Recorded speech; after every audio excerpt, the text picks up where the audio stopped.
రామాయ రామభద్రాయ రామచంద్రాయ వేధసే రఘునాథాయ నాథాయ సీతాయాః పతయే నమః. అహల్య గౌతములను కలిపిన తరువాత రాముడు లక్ష్మణునితో కూడి విశ్వామిత్రుని వెంట జనక మహారాజు యజ్ఞవాటిక చేరుకున్నాడు.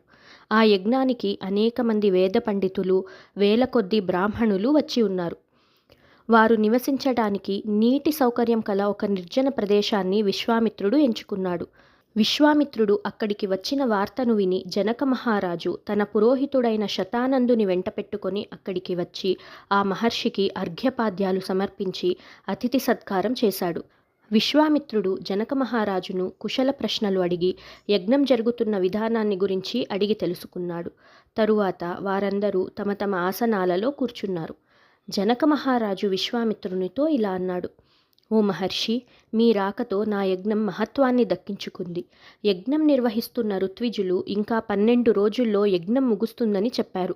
మీరు అప్పటి వరకు ఇక్కడే ఉండాలి అని ప్రార్థించాడు. జనకుడు మహర్షితో, మహాత్మా, దేవతల వంటి పరాక్రమంతో వెలుగొందుతున్న ఈ బాలురు ఎవరు? ఖడ్గము, ధనుర్బాణాలు ధరించి శార్దూల వృషభాలలాగా గంభీరంగా ఉన్నారు. అశ్విని దేవతలలాగా స్ఫురద్రూపులు. దైవవశంగా భూమికి దిగివచ్చిన దేవతలలాగా ఉన్నారు.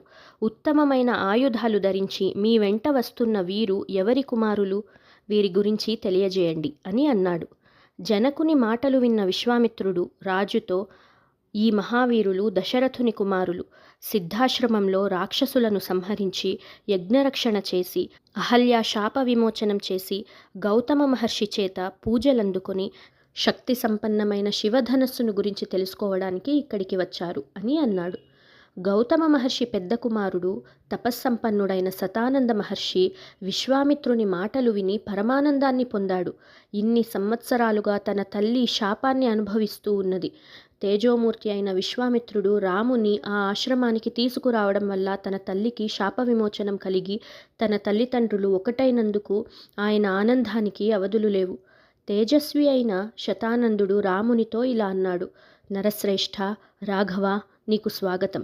అజేయుడైన విశ్వామిత్రుని వెంట నీవు ఇక్కడికి రావడం మా భాగ్యం.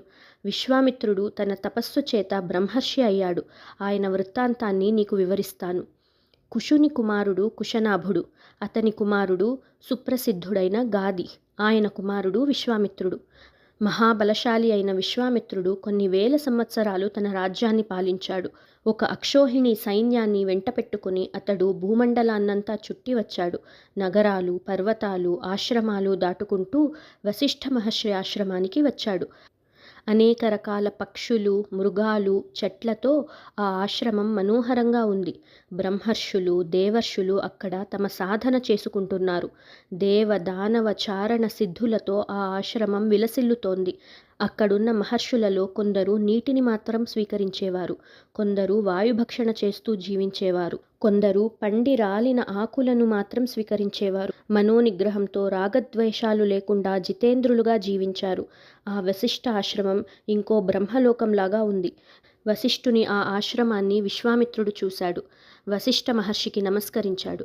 వశిష్ఠుడు రాజుకు అతిథి సత్కారాలు చేసి వారికి ఆసనాన్ని ఇచ్చాడు. రాజు వశిష్ఠుని ఆతిథ్యాన్ని స్వీకరించాక మునితో, మీ తపస్సు, అగ్నికార్యం నిర్విఘ్నంగా జరుగుతున్నాయా? మీ శిష్యులు క్షేమంగా ఉన్నారా? మీ వనంలోని వృక్షాలు ఫల పుష్పాలతో సమృద్ధిగా ఉన్నాయా అని అడిగాడు. అన్నీ కుశలంగా ఉన్నాయని జవాబిచ్చి వశిష్ఠుడు విశ్వామిత్రునితో, రాజా, నీ రాజ్యము, ప్రజలు, చతురంగ బలం, నీ ధనాగారం, నీ పుత్రపౌత్రులు అందరూ కుశలమా అని అడిగాడు. అన్నీ కుశలమే అని జవాబిచ్చి ఇద్దరూ చాలాసేపు మాట్లాడుకున్నారు. కొంతసేపటి తరువాత వశిష్ఠ మహర్షి వారందరినీ భోజనానికి ఆహ్వానించాడు. కానీ విశ్వామిత్రుడు సున్నితంగా తిరస్కరించి వెళ్ళటానికి ఆజ్ఞ ఇవ్వమని కోరాడు. కానీ వశిష్ఠుడు ఆతిథ్యాన్ని స్వీకరించవలసిందిగా పదే పదే కోరాడు. చివరికి విశ్వామిత్రుడు అంగీకరించాడు. అప్పుడు వశిష్ఠుడు అనేక వర్ణాలతో కూడిన కామధేనువును పిలిచాడు. ఓ కామధేను, ఇక్కడికి పరివారంతో సైన్యంతో వచ్చిన రాజర్షికి భోజనాలు ఏర్పాటు చేయి. ఎవరికి ఏమి కావాలో అది సిద్ధం చేయించు. రుచికరమైన లేహ్య, చోష్య, అన్న పానాలను త్వరగా సృష్టించు అని అన్నాడు. వాల్మీకి మహర్షిచే విరచితమైన రామాయణ మహాకావ్యంలోని 50 నుండి 52వ సర్గ వరకు సంపూర్ణమైంది. హనుమదంతర్గత శ్రీరామార్పణమస్తు. ఎత్ర ఎత్ర రఘునాథకీర్తనం తత్ర తత్ర కృతమస్తకాంజలిం బాష్పవారి పరిపూర్ణలోచనం మారుతిం నమత రాక్షసాంతకం. మన జీవనానికి దారిదీపమైన రామాయణ మహాకావ్యంలోని తదుపరి విషయాలను తెలుసుకోవడానికి మళ్ళీ కలుద్దాం. జై శ్రీరామ్.